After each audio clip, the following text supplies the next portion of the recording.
Nós vamos passar agora ao Ministério da Palavra. Nas últimas semanas, tivemos uma ênfase nas ministrações aqui, ligadas à questão dos sonhos.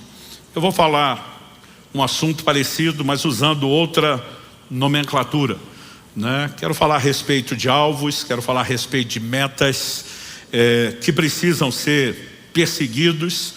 E mesmo quando falamos dos sonhos, por mais se pregue, se fale, né, a gente sempre tem o cuidado de, por um lado, reconhecer que é uma linguagem que Deus trabalha.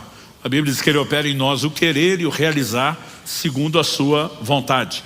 Então, o Deus que nos leva a executar projetos, Ele desperta primeiro anseios, desejos. Isso não significa que necessariamente todo sonho que alguém tenha seja algo relacionado com o plano ou o propósito de Deus.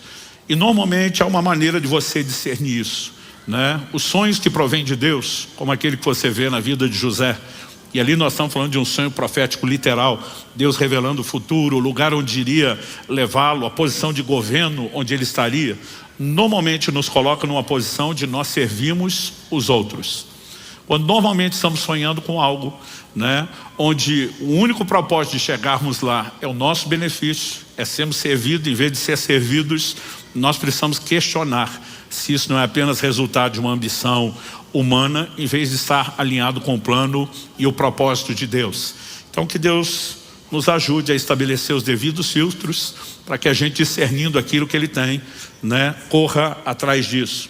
Eu quero tomar como ponto de partida hoje da minha ministração Filipenses capítulo 3, versos 13 e 14, que diz assim: irmãos, quanto a mim, não julgo havê-lo alcançado, mas uma coisa faço, esquecendo-me das coisas que ficam para trás e avançando para as que estão diante de mim, prossigo para o alvo, para o prêmio da soberana vocação de Deus em Cristo Jesus.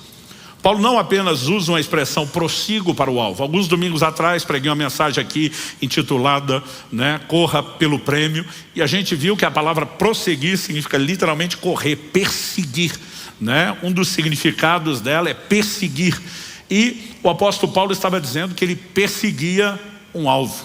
O tema da minha mensagem hoje é perseguidores de alvos, né? Pessoas que entendem o alvo e se movem da forma correta, com toda a intensidade, clareza de propósito que deveriam nessa direção. Quando ele diz esquecendo-me das coisas que para trás ficam, está dentro de um contexto.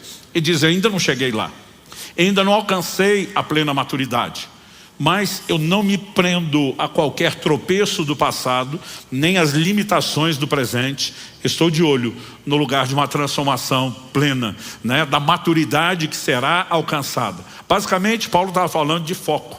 Ele estava dizendo: eu não vou colocar os olhos no lugar errado, no que já passou, em qualquer tentativa errada ou frustrada. Eu vou colocar os olhos naquilo que ainda pode e será alcançado. E é importante que eu e você entendamos que Paulo não está apenas revelando ser um perseguidor de alvo. É o mesmo apóstolo Paulo que pelo Espírito Santo dizia: sede meus imitadores, como eu sou de Cristo, né? Romanos 15:4 diz que tudo quanto foi escrito para nosso ensino foi escrito. Até o testemunho de como Paulo perseguiu seus alvos, né, foi escrito para nosso ensino. E eu quero tomar isso, né, como um exemplo que eu e você precisamos abraçar em relação à nossa caminhada. Quando ele diz esquecendo-me das coisas que para trás ficam, é evidente que para perseguir um alvo, você precisa desviar os olhos de outras coisas. De coisas que passaram, de coisas que estão acontecendo, de alvos errados que podem ser propostos ao longo do caminho. E eu quero apresentar essa mensagem em cima de uma construção de 3 tópicos. Na primeira delas, eu quero falar dos diferentes tipos de alvos. Em segundo lugar, uma advertência para que haja cuidado com as distrações. Em terceiro e último lugar, eu quero trazer um encorajamento para que você lute para alcançar as suas metas e entenda a importância de cooperar com Deus, mesmo naquilo que Deus sinalizou ser um alvo alcançado. Ao longo da ministração, né, eu separei algo que não faço sempre, que é a citação não só de gente cristã, mas até de alguns dos pensadores gregos. E de forma alguma a gente coloca essas coisas no patamar da palavra de Deus, né? Nem de longe dá para dizer, né, que tenha o peso que a palavra de Deus tem na minha e na sua vida. Mas ao fazer essas citações, o que eu quero é te mostrar que aquilo que eu e você já devíamos fazer, porque a palavra de Deus nos orienta. Pessoas que foram consideradas sábias, pelo menos na perspectiva humana, já conseguiam, pela observação do comportamento, reconhecer isso, sem ter uma clareza de direcionamento divino, como nós temos. Então, se eles já entendiam que isso era sábio, eu e você, quando reconhecemos o que Deus fala, temos uma responsabilidade ainda maior. E uma frase atribuída a Sêneca, um grande pensador, ele dizia: nenhum vento sopra a favor de quem não sabe para onde ir. Nós precisamos entender que na nossa vida, na nossa existência, nós precisamos caminhar com senso de propósito, com senso de direção. E eu quero começar falando dos diferentes tipos de alvos, porque não há uma coisa só. Quando preguei aqui a mensagem Corra pelo Prêmio, uma das nossas abordagens foi o foco na recompensa. E o alvo principal, o grande, o primário, o mais importante, quando falamos a respeito de alvos, é a nossa salvação em Cristo Jesus. Quando o apóstolo Paulo está dizendo eu prossigo para o alvo, ele está falando do quê? Do prêmio da soberana vocação, do chamado divino que eu e você recebemos. O apóstolo Pedro escreve em 1 de Pedro 1,8, a fim de que alcanceis o fim, o objetivo final da vossa fé, a salvação das vossas almas. Em Hebreus, no capítulo 12, nos versos 1 a 3, a Escritura diz assim: portanto também nós, visto que temos a rodear-nos tão grande nuvem de testemunhas, livremo-nos de todo o peso e do pecado que tão firmemente se apega a nós, e corramos com perseverança a carreira que nos está proposta, olhando firmemente para o autor e consumador da fé, Jesus, o qual em troca da alegria que lhe estava proposta, suportou a cruz, sem se importar com a vergonha, e agora está sentado à direita do trono de Deus. Portanto, pensem naquele que suportou tamanha oposição dos pecadores contra si mesmo, para que vocês não se cansem nem desanimem.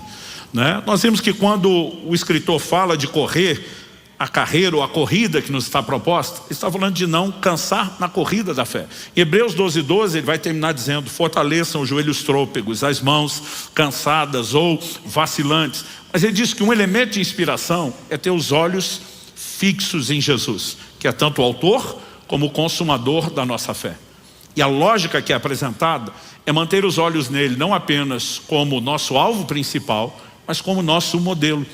A Bíblia diz que em troca da alegria que lhe estava proposta, ele suportou a cruz. Basicamente, não importa o nível de sacrifício que se faça agora, a recompensa que vem depois, ela vai valer a pena. E diz: agora está sentado à direita do trono de Deus, foi exaltado, alcançou a sua recompensa. Então ele diz: fiquem de olho naquele que suportou tamanha oposição dos pecadores, para que vocês não se cansem, não se desanimem. Em outras palavras, possam suportar também qualquer adversidade e não negociar o alvo principal. Eu tenho observado ao longo de anos em ministério pessoas que em nome de quero alcançar um alvo ou uma meta de realização pessoal, elas estão sacrificando a realização eterna, estão comprometendo a sua própria salvação. Então, evidentemente, nós não podemos falar de perseguir alvo sem começar pelo alvo primário. Agora, esse não é o único alvo. Nós temos outros que podem ser alcançados e que eles não são necessariamente divergentes, contraditórios, Eles podem ser alcançados e experimentados dentro desse mesmo combo do alvo maior, que é a salvação. Isso é o que eu e você precisamos distinguir, porque o grande alvo da vida cristã é para todo mundo. A Bíblia diz que Deus deseja que todos se salvem, mas Deus não lida só conosco por atacado, Ele lida conosco também como indivíduos, não apenas em relação ao chamado, a dons ministeriais, ou os dons do Espírito Santo, áreas de graça e como Ele deseja nos usar. Mas Deus pode fazer promessas para um que não fez para outro. Deus pode realizar coisas na vida de um que talvez não vá fazer exatamente o mesmo na vida de outro, porque Deus não trabalha apenas conosco enquanto o pacote da raça humana. Ele tem questões que são generalizadas, mas ele tem questões personalizadas. E um exemplo disso para mim é Josué e Caleb, que receberam uma promessa pessoal. Uma geração inteira que sai do Egito. ela é responsabilizada por Deus por uma atitude de incredulidade e diz: nenhum de vocês vai entrar na terra prometida. Deus diz: a não ser Josué e Caleb, o que perseveraram em me seguir. Deus fala inclusive mais até sobre Caleb do que do próprio Josué, que iria liderar o povo a possuir a terra prometida. E em Josué, no capítulo 14, eu quero ler com vocês dos versos 10 a 14. Nós temos agora o Caleb falando o seguinte: e agora, eis que o Senhor me conservou com vida como prometeu. Você pode repetir comigo? Como prometeu. Ele está fazendo alusão a uma promessa. E diz: 45 anos se passaram desde que o Senhor falou essas palavras a Moisés, quando Israel ainda estava no deserto. E agora eis que estou com 85 anos. Estou tão forte hoje como no dia em que Moisés me enviou. A força que eu tinha naquele dia eu ainda tenho agora, tanto para combater na guerra como para fazer o que for necessário. Dê-me agora esse monte de que o Senhor falou naquele dia, pois naquele dia você ouviu que lá estavam os anaquins morando em cidades grandes e fortificadas. Se o Senhor Deus estiver comigo, poderei expulsá-los, como Ele mesmo prometeu. De novo, como Ele mesmo prometeu. Josué o abençoou, deu a cidade de Hebrom a Caleb, filho de Jefoné, para ser a herança dele. Por isso Hebrom passou a ser de Caleb, filho de Jefoné, o quenezeu, em herança até o dia de hoje, visto que havia perseverado em seguir o Senhor, Deus de Israel. Esse camarada, 45 anos depois, diz: eu estou mirando uma promessa pessoal que Deus me fez. Não só que eu entraria na terra, mas que Ele me deu um monte mais difícil, aquele do qual todo mundo diz que era impossível e que eu creio em Deus. Só não pude tomar posse na época pela incredulidade deles. Isso aqui é meu. Faz 45 anos que eu estou crendo. Faz 45 anos que eu estou esperando a promessa, né? E com a graça de Deus eu vou tomá-lo. E a Bíblia diz que assim foi. Muitas vezes nós temos elementos, né, que são muito pessoais. Deus pode prometer para um algo diferente do que prometeu para outro, que diz respeito não só ao propósito de cada um, mas a atitudes que cada um de nós pode ter diante dele. E não só o grande alvo da vida cristã, mas essas sinalizações pessoais, elas também devem ser perseguidas. Nós precisamos aprender, né, a gastar tempo com Deus, não apenas entendendo o que a palavra nos aponta como direção genérica para todo mundo, mas aquilo que é direção individual. Quando você lê a Bíblia, tem uma declaração lá: ide, fazei discípulos de todas as nações, pregue o evangelho a toda criatura. Significa que cada um de nós vai pisar em todas as nações para fazer discípulos, que cada um de nós vai pregar para toda criatura que está no mundo, enquanto indivíduos não. Isso é o cumprimento do que nós, enquanto igreja, corpo de Cristo, coletivamente podemos fazer. Mas enquanto indivíduos, às vezes nós podemos querer ir para uma área geográfica e o Espírito Santo dizer: não é aí que eu quero você é lá. Um exemplo disso está em Atos 16, quando o apóstolo Paulo intenciona, põe no seu coração que ele queria pregar na Ásia. Não acredito que Paulo estava errado, não acredito que era falta de percepção espiritual, porque no futuro a Ásia seria o palco principal do ministério de Paulo. Talvez ele já tivesse um direcionamento, só que a Bíblia diz que o sábio entende o tempo e o modo. Não basta apenas saber o que deve ser feito, nós precisamos discernir em Deus como e quando. E naquele momento, quando ele tenta pregar na Ásia, a Bíblia diz: o Espírito de Jesus o impediu. Eles tentam contornar a Bitínia. Vamos então começar a comer pelas bordas, como diria, pela beirada, como se faz com migal quente, como diria o mineiro. E de novo o Espírito de Jesus não deixou. O apóstolo Paulo vai orar e ele acaba tendo uma visão de um jovem da Macedônia, dizendo: passa a Macedônia e ajuda-nos. É a partir desse momento que, antes de entrar na Ásia, o apóstolo Paulo vai entrar na Europa. E porque ele obedeceu a Deus, o evangelho chegou a todos nós hoje no mundo ocidental. No futuro, a Ásia se tornaria o palco principal do ministério de Paulo, mas não naquele momento. E nós precisamos aprender a entender o que é que Deus tem para nós e seguir e perseguir essas direções, mesmo que as coisas não aconteçam no tempo e no formato que nós esperamos. Em agosto de 1993, me mudei para Curitiba, por uma clara direção de Deus, de que aqui deveria ser a base do nosso ministério. Eu fiquei morando aqui 5 meses, e Deus nos levou a Guarapuava, para o interior. Acreditava que ia pastorear ali por 1, no máximo 2 anos, fiquei 9 anos. Antes de voltar a Curitiba, ainda tive um direcionamento de Deus e passamos por Irati, onde plantamos a primeira alcance. Ainda fiquei ali mais 2 anos e meio. Eu voltei a Curitiba cerca de 12 anos depois, para completar aquilo que ele tinha colocado no meu coração. E muitas vezes você precisa entender o que é que Deus tem. né? A minha e a sua vida não vai ser guiada pelos outros. Nenhum de nós, mesmo que cremos nos dons do Espírito, acreditamos que profecias devam dirigir a vida de ninguém. Mas quando você tem clareza de entendimento do propósito de Deus, normalmente ele será confirmado por palavras proféticas. E eu lembro quando estava em Irati, aonde eu ia pregar pelo Brasil e o mundo, as pessoas me diziam: você sabe que Deus está te chamando para a capital do seu estado, você sabe que você tem no máximo 2 anos para mudar Curitiba, você sabe isso, você sabe aquilo. Dizia: eu sei. E essas confirmações vão trazendo no seu coração clareza. Nós precisamos entender que Deus tem planos, que Deus tem alvos, e essas metas, elas precisam ser perseguidas, mas só serão perseguidas se forem discernidas. Agora, quem sabe aquilo que Deus está sinalizando vai ter combustível 45 anos depois, como Caleb, para dizer: eu vou alcançar aquilo que Deus me prometeu. Quem está entendendo, diga amém. Agora, nós estamos falando de promessas que começam no âmbito pessoal e que também tem o terreno ministerial. Em Atos 26, 19, o apóstolo Paulo está diante do rei Agripa, testemunhando sua conversão. E ele começa a falar não só da pregação aos judeus, mas também aos gentios. E diz assim: pelo que eu não fui desobediente à visão celestial. Paulo entendia: eu tenho um chamado, recebi uma visão de Deus, eu preciso obedecê-la, eu preciso perseguir aquilo que Deus sinalizou, né? Então, os alvos, além do grande alvo da vida cristã, que é a salvação, nós podemos falar de alvos ou promessas pessoais que Deus tem, e podemos falar dos alvos ministeriais, que ainda são pessoais. Por quê? Embora todos vamos servir a Deus, servindo as pessoas, nem todo mundo foi chamado para fazer as mesmas coisas, nem tampouco nos mesmos lugares. Agora, quando Paulo usa a expressão obedecer, isso para mim coloca a coisa num patamar muito sério. Eu vejo pessoas que às vezes tomam uma decisão: estou mudando para tal lugar porque Deus está dirigindo. O negócio fica difícil, a pessoa desiste. Ela falou: mas Deus não te dirigiu? Mas está difícil. Falei: e daí?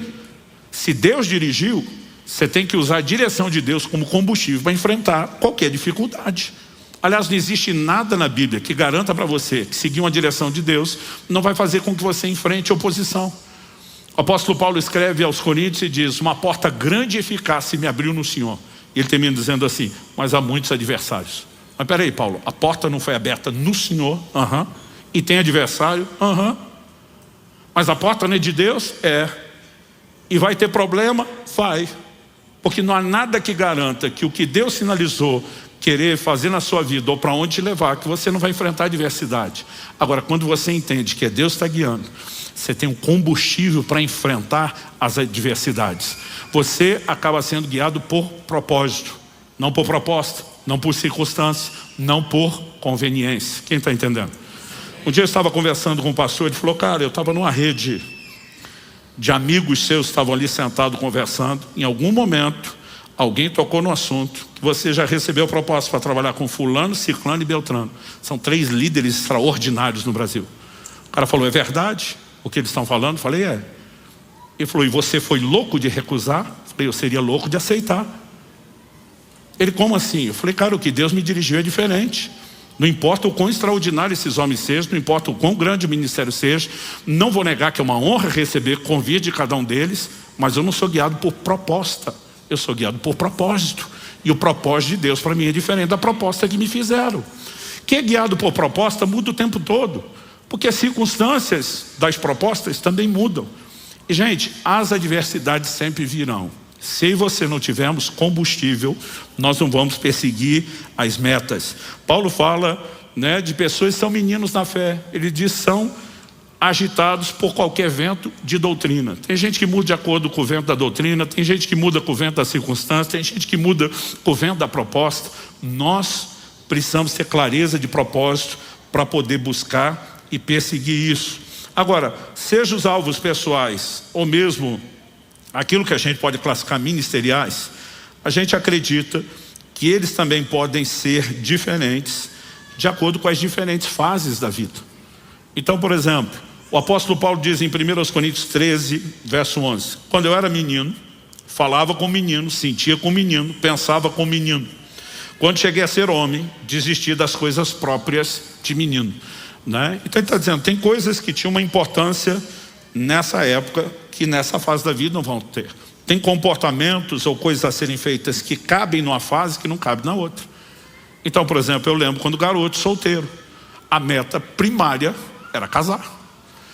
Depois de casado, a preocupação e a oração começa a ser a respeito dos filhos que virão, né? E você pode ter elementos que vão mudando dentro de cada fase ou etapa. Você pode ter alvos de curto prazo, mas existem coisas que devem nos guiar por uma vida inteira, independentemente dessas fases.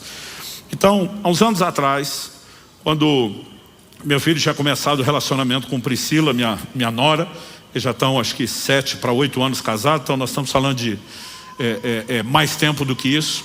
Eu lembro de uma ocasião que a Kelly me contou, ela estava em casa e teve um momento onde a Alice estava com algumas amigas e por causa do irmão, a conversa era essa questão de relacionamento, de casamento.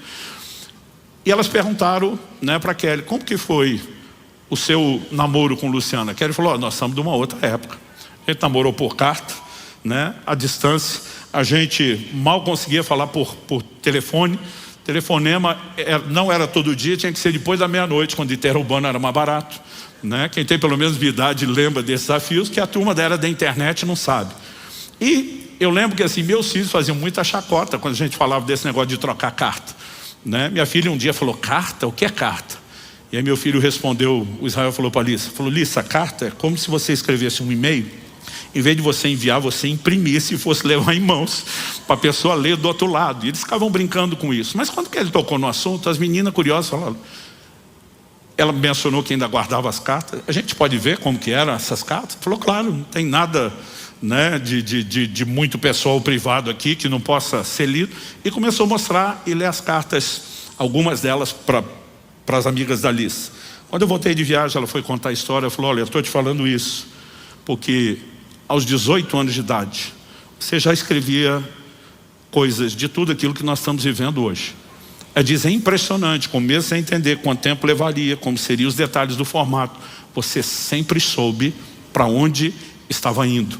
Nós precisamos entender a importância de buscar em Deus essa clareza de direção para ter um posicionamento claro do que deve ser perseguido.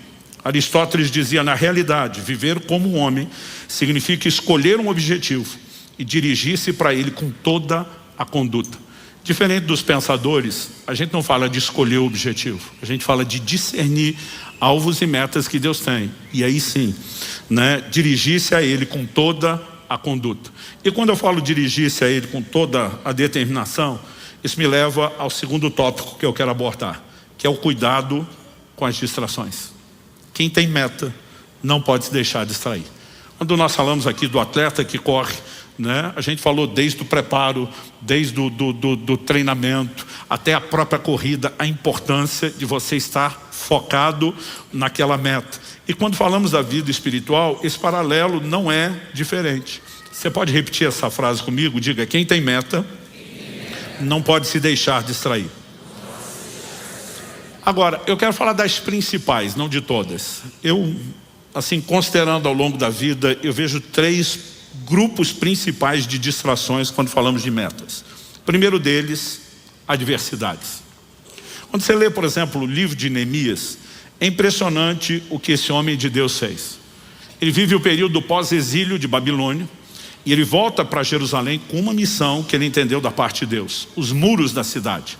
Esdras foi responsável pela reedificação do templo, mas Neemias para reconstruir os muros da cidade, o que ele faz num prazo recorde de 52 dias. A mobilização que ele cria para a restauração desses muros é algo impressionante, e o livro de Neemias é um exemplo, né, de liderança. Mas em Neemias, no capítulo 4, de 16 a 18, ele diz assim: daquele dia em diante, metade dos meus homens trabalhava na obra, e a outra metade empunhava lanças, escudos, arcos e couraças. E os chefes estavam por trás de toda a casa de Judá que reconstruía a muralha. Deixa eu fazer uma pausa. O fato de você receber uma missão de Deus não significa que você não vai enfrentar adversidades. E eles estavam literalmente diante de uma ameaça de guerra.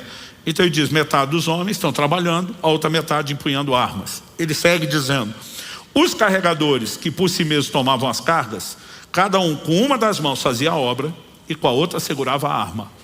Diferente do outro grupo, divide meio a meio, e esses estão tanto fazendo a obra quanto segurando a arma. E diz, os construtores, que precisavam das duas mãos para trabalhar, Cada um trazia a sua espada na cintura enquanto construíam. E o que tocava a trombeta estava ao meu lado. Porque a qualquer momento que o inimigo surgir, nós temos que convocar todo mundo. Nunca perdiam o foco do trabalho, mas não deixavam de estar antenado a respeito de adversidades com as quais tinham que enfrentar. Mas também não deixavam que a adversidade se tornasse fonte de desânimo para que a meta não fosse buscada, perseguida ou alcançada. Quem está entendendo? Nós precisamos desenvolver resiliência. A Bíblia fala muito sobre perseverança na vida cristã. Mesmo quando nós falamos do alvo primário, né, da salvação, a Bíblia fala dessa necessidade de perseverança. Jesus diz: no mundo tereis aflições, mas tenham bom ânimo. Eu venci o mundo. Eu e você vamos precisar desenvolver essa resiliência e aplicar fé e determinação. A meta será perseguida, o alvo será alcançado, não importa o que surja durante o caminho, nós vamos ter um posicionamento firme em Deus. Agora, eu percebo que quem é guiado por proposta, ele muda o rumo de acordo com as circunstâncias. Está difícil aqui, agora eu vou para lá. Está difícil lá, agora eu vou para outro lugar ainda, né? Existem pessoas que elas não conseguem, né, apenas seguir o propósito. Você vê que, por exemplo, Gênesis 26 fala que no momento de fome, onde a lógica era Isaac descer para o Egito, um lugar que havia abundância, o Senhor fala com ele: não saia daqui, permaneça nesse lugar. E a Bíblia diz que no tempo da fome Isaac prosperou, porque a prosperidade, quando nós falamos do favor de Deus, ela não vai se manifestar porque você está no lugar certo, estatisticamente. O lugar certo é o lugar do direcionamento de Deus. E quando nós obedecemos, nós vamos ver o favor de Deus. Agora, quando você lê o livro de Ruth, você vê que a família de Elimeleque bate a fome, eles simplesmente se mudam para Moabe. Lá em Moabe foi só desgraça, apesar de não terem lidado com a fome, né? O homem acaba morrendo, os filhos acabam morrendo, mas estavam no melhor lugar para que tudo desse certo. Deixa eu te dizer algo: o melhor lugar para que tudo dê certo é o lugar da vontade de Deus para nós. E aí nós vamos ter combustível para enfrentar qualquer adversidade que surja. Mas eu tenho percebido que a distração não é apenas a adversidade. Alguns, eles são distraídos pelas propostas de outros. Vou voltar no mesmo livro de Neemias, capítulo 6, versos 3 e 4. A Bíblia diz: Sambalate e mais alguém tinha feito alguns convites para Neemias. Vamos conversar. Eram parte dos inimigos que se opunham à restauração dos muros, né? E o tempo todo estão chamando ele para conversa. O texto diz assim: por isso enviei-lhes mensageiros para dizer: estou fazendo uma grande obra e não posso descer até aí. Por que devo parar a obra para ir me encontrar com vocês? 4 vezes eles fizeram o mesmo pedido, mas eu lhes dei a mesma resposta. Quem tem foco não se deixa distrair pela proposta de outros, né? Eu lembro que no início do meu ministério, e a gente sempre entendeu com clareza um chamado de Deus para se dedicar não só à igreja local, mas também servir o corpo de Cristo. O Espírito Santo falou comigo: não atenda todo convite que você receber. Não é porque naturalmente uma porta se abriu que isso significa que eu quero que você esteja naquele lugar. Você tem que discernir isso. E eu lembro que depois de um tempo, de alguns anos, o Espírito Santo falou: eu te dei a direção, você não está obedecendo. Eu falei: mas eu não aceito todo convite. Ele falou: você só para de aceitar quando não cabe na agenda. Aí você não está discernindo, você só está impossibilitado de atender. Ele diz: enquanto tem espaço na sua agenda, você deveria buscar discernimento para cada convite que você recebe, né? Às vezes a gente analisa: aquele ali é amigo, é colega, é parceiro, aquele ali está fazendo tudo direitinho, aquele ali tem o mesmo propósito. A questão é: Deus tem isso para mim ou para você? Eu percebi que ao longo do tempo as pessoas que fazem um convite, elas têm algo em mente, o propósito delas. E elas veem que você pode ajudar a cumprir o propósito delas. Mas nem sempre ajudá-las a cumprir o propósito delas é o seu propósito. Então tem pessoas que me chamam para algumas atividades que não cabe dentro daquela lista de prioridades que Deus estabeleceu para mim. E por mais que às vezes a pessoa seja alguém que você gostaria de atender, você vai ter que dizer: olha, não cabe. E tem gente que insiste. E a gente às vezes precisa aprender como Neemias, a continuar insistindo, né? Se o não que eu estou te dando é por conta de um propósito, não importa quantos argumentos você use, do lado de cá nada deve mudar. Senão daqui a pouco eu e você, né, nós estamos literalmente como um Balaão, né? Alguém chama: vem cá abençoar. Não, não vou. Não, mas eu aumento o preço. Eu vou. Qual é o propósito dessa pessoa? Ela não está sendo guiada, né, por um propósito da parte de Deus. Ela está sendo guiada por propostas. E pessoas são guiadas por propostas sempre vão acabar se perdendo. Falando inclusive das propostas, eu quero abrir aqui um outro desdobramento de uma distração, que é a necessidade de agradar os outros. Algumas pessoas, elas têm o dom de dizer não, mas outras pessoas têm a incapacidade de dizer não, porque elas se preocupam demais com o que as pessoas vão achar ou pensar. Mas olha o que Paulo diz em Gálatas capítulo 1, verso 10. Por acaso eu procuro agora o favor das pessoas ou o favor de Deus? Ou procuro agradar pessoas? Se ainda estivesse procurando agradar pessoas, eu não seria servo de Cristo. Paulo não está dizendo que a gente tem que ser desagradável com todo mundo, não é isso. Mas ele está dizendo que primeiro a gente tem que agradar é o Senhor que nos chamou. E às vezes o desejo de agradar alguém pode nos colocar numa rota contrária a agradar a Cristo. Não no sentido, às vezes, de princípio, mas de orientação, né? De clareza de propósito. Então, nós precisamos entrar num lugar, né, de tamanho entendimento da nossa vida estar sendo norteada pelo que Deus dirige, a ponto de não se deixar simplesmente ser dobrado porque alguém botou pressão, né? A gente tem que ter a capacidade de botar a mesma pressão de volta, dizendo, eu estou sendo orientado por um propósito, não há a menor chance de eu negociar o propósito para agradar você, né? Então, se a gente começar a observar, e ao longo de anos, gente, eu já vi muita água passar debaixo da ponte, eu diria que esses são os 3 principais grupos de distrações, né? Gente que não sabe lidar com a adversidade, gente que não sabe lidar com propostas, porque acredito que, né, Deus só se move por meio de boas propostas, e gente que tem essa dificuldade, parece que sempre está na necessidade de agradar alguém. São pessoas que se perdem em relação à questão das metas. Citando mais uma vez Sêneca, o grande pensador, diz, temos pois de determinar qual deva ser o objeto do nosso querer, e a ele nos ater com perseverança. De novo, diferente dos pensadores gregos, a gente não determina sozinho o objeto do nosso querer. A gente discerne-se em Deus, mas depois persevera em buscar, né? A perseverança é uma virtude. Eu acredito que ela tem que ser desenvolvida, né? Eu sempre faço de vez em quando uma piada aqui, dizendo que eu me considero uma pessoa perseverante, determinada, obstinada. Minha mulher às vezes prefere chamar essa virtude de teimosia, né? Porque a perseverança, ela tem esse caráter de teimosia, né? A menos que Deus venha me dissuadir de algo, quando eu miro um objetivo, leve o tempo que for, né? Custe o que custar, aquilo precisa ser perseguido, aquilo precisa ser alcançado, né? Uma frase que eu ouvia muito meu pai falar quando era garoto, era o cuidado com o que ele chamava de obras não acabadas. É gente que começa as coisas e não termina, e o pior que isso vai virando um hábito, porque a gente vai treinando. A pessoa começa a ler um livro, não termina, começa a fazer um curso, não termina, começa a fazer uma coisa, não termina. Dificilmente gente que não desenvolve no dia a dia tenacidade para ir até o fim nas pequenas coisas vai conseguir ficar firme quando falamos da meta de uma vida inteira. Mas nós precisamos cuidar com qualquer distração. E agora eu quero passar ao terceiro e último tópico. Lute pelas suas metas. Eu digo suas, porque Deus distribui isso também de forma individual. Não quer dizer que é sua no sentido de você inventar sozinho, mas aquilo que você discerniu que Deus tem para você. Olha o que Paulo diz em 1 Timóteo, capítulo 1, verso 18. Essa é a admoestação que faço a você, meu filho Timóteo, segundo as profecias que anteriormente foram feitas a respeito de você, que, firmado nelas, nessas profecias, você combata o bom combate. O que é que Paulo está dizendo para Timóteo? Você recebeu palavras proféticas, Deus sinalizando o que Ele quer fazer na sua vida através de você.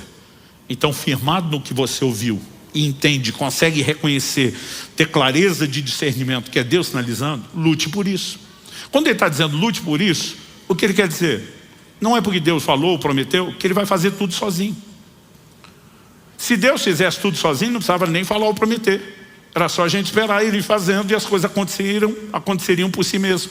E quando você olha para as Escrituras, você vai perceber que na vida de muitos dos homens e mulheres de Deus, às vezes nós temos promessas que são feitas muito tempo antes. Eu às vezes tinha dificuldade com isso. Eu dizia, Deus, não dá para prometer mais perto, para a gente não ter aquele problema de ansiedade, né? Eu não sei você, mas sempre fui desses, tudo tem que ser para ontem, com muita dificuldade de esperar. Às vezes eu dizia, por que o Senhor tem que fazer umas promessas que são estão tão distantes. Porque Deus não está apenas te mostrando aonde Ele quer te levar. Ele está te chamando a cooperar com Ele no processo.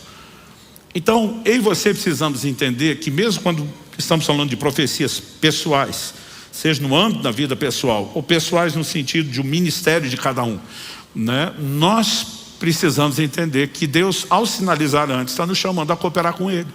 Então, se a gente tem uma direção de que Deus vai nos levar para um lugar específico, a gente tem que se preparar para isso. Eu lembro de um camarada, né? Eu não tinha ainda 20 anos de idade. E a gente conversando, ele ficou impressionado com o tempo que eu gastava estudando a Bíblia, não só a Bíblia, outros materiais de consulta e referência. Ele falou, por que você gasta tanto tempo nisso? Eu falei, porque Deus me chamou para pregar a palavra. Ele falou, eu tenho o mesmo chamado, mas se Deus me chamou, Ele vai me capacitar. Até hoje ele nunca saiu do lugar, não fez diferença nenhuma para o reino de Deus, né? Porque não existe esse negócio, Deus chamou, vai capacitar, vai fazer a parte dele, mas não vai fazer a sua. Então tem coisas que me chamam a atenção e não estão na Bíblia à toa. Por exemplo, José recebe Deus um sonho, literalmente um sonho profético, mas não é algo só que o faria sonhar com o que seria alcançado. Deus deu mesmo um sonho literal, de que ele um dia estaria numa posição de governo, inclusive de autoridade sobre sua família. Ele entende, Deus está me chamando para liderar, para governar. Aí você olha a trajetória de José, tem que lidar com adversidades, porque todo mundo que é chamado por Deus vai ter que lidar com adversidades. Seus irmãos o vendem como escravo para o Egito. Quando chega na casa de Potifar, a Bíblia diz que José se tornou o chefe dos escravos. É preso injustamente, na prisão se torna chefe dos presos. Porque onde ele está passando, ele olha para cada circunstância, mesmo que as mais difíceis, dizendo, isso é uma oportunidade para eu me preparar para o lugar do meu chamado. Um dia eu vou liderar, vamos começar liderando escravo, né? Vamos liderar preso. Por onde passar, vamos exercitar aquilo que Deus nos chamou para fazer. Porque ninguém fica bom em coisa nenhuma sem treino, gente. E tem pessoas que às vezes não entendem que o chamado de Deus, ele envolve talvez mais tempo na preparação do que só na execução. Aos 40 anos de idade, Moisés entende e discerne que Deus o chamou para libertar Israel. Tenta fazer do seu jeito, antes da hora, não funcionou nada. 40 anos depois, aos 80, Deus aparece para ele na sarça e diz, bora libertar o povo? A hora que Moisés já não está mais empolgado, né? Na hora que ele está meio que dizendo, agora o sonho morreu, agora eu não quero mais. E a gente percebe que durante todo aquele tempo, Deus precisava fazer muita coisa no próprio Moisés, o próprio José. Chega no Egito, ele está implorando para o copeiro a quem ele está interpretando o sonho, você vai estar diante do faraó, homem de influência, intercede por mim, me tira daqui, né? Agora, se saísse naquele momento machucado do jeito que estava, e encontrar seus irmãos numa posição de autoridade, você acha que José ia servi-los? José ia se vingar. Então eu e você precisamos entender que há um trabalho de Deus, e esse trabalho envolve não só a construção de algumas coisas importantes, mas a desconstrução de outras, e nós temos que cooperar com Deus no processo. Então lutar por essas promessas envolve muita coisa, é crer com Deus, é orar por isso, né? É não perder o foco ao longo do processo, mas também procurar de todas as formas se preparar para isso.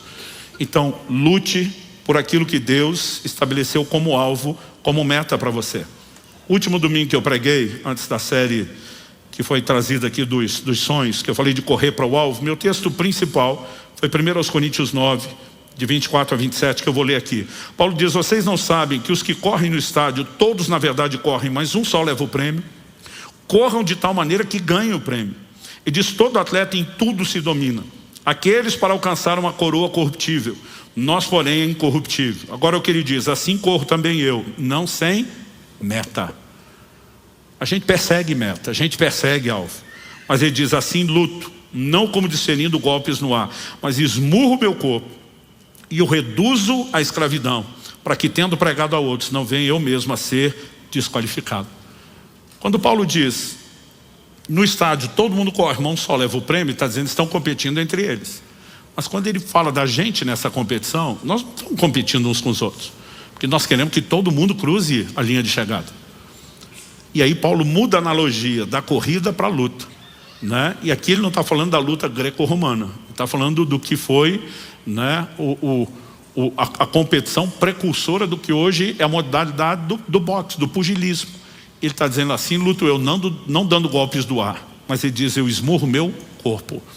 Algo que eu tenho aprendido, enquanto estamos perseguindo metas, nós vamos ter que lutar com a nossa carnalidade.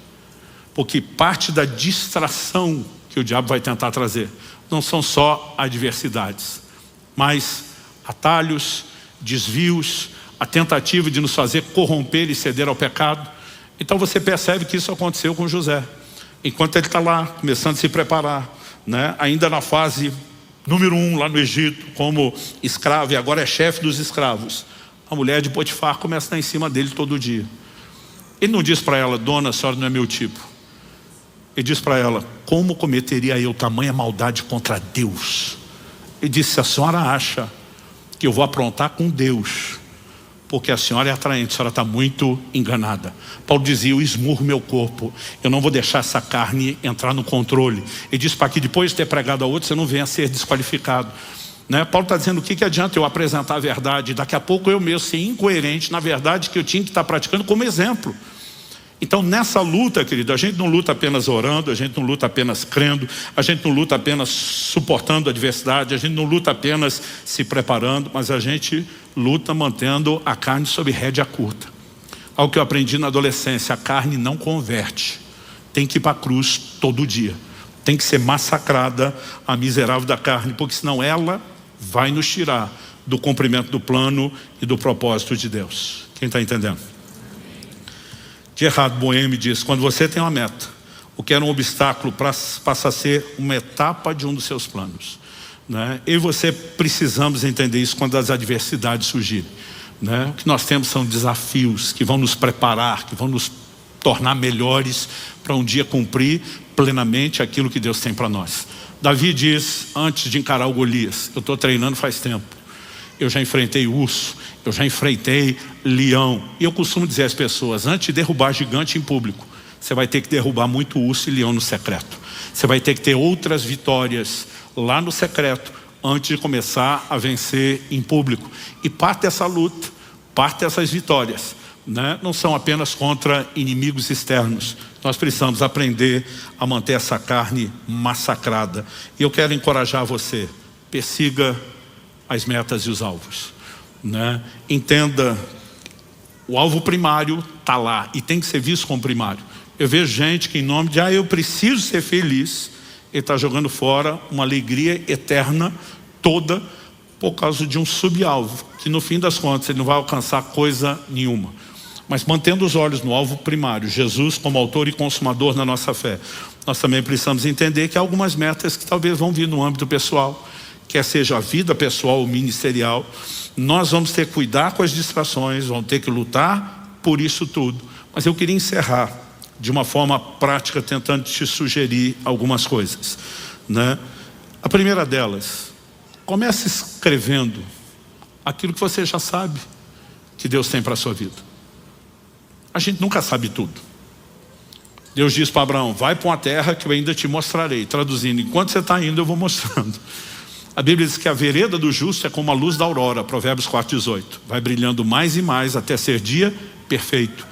Então tinha coisa que lá, enquanto solteiro, eu entendia o resultado final, onde ia chegar, mas não entendia processos. E muitas vezes as etapas, elas vão sendo reveladas ao longo da caminhada.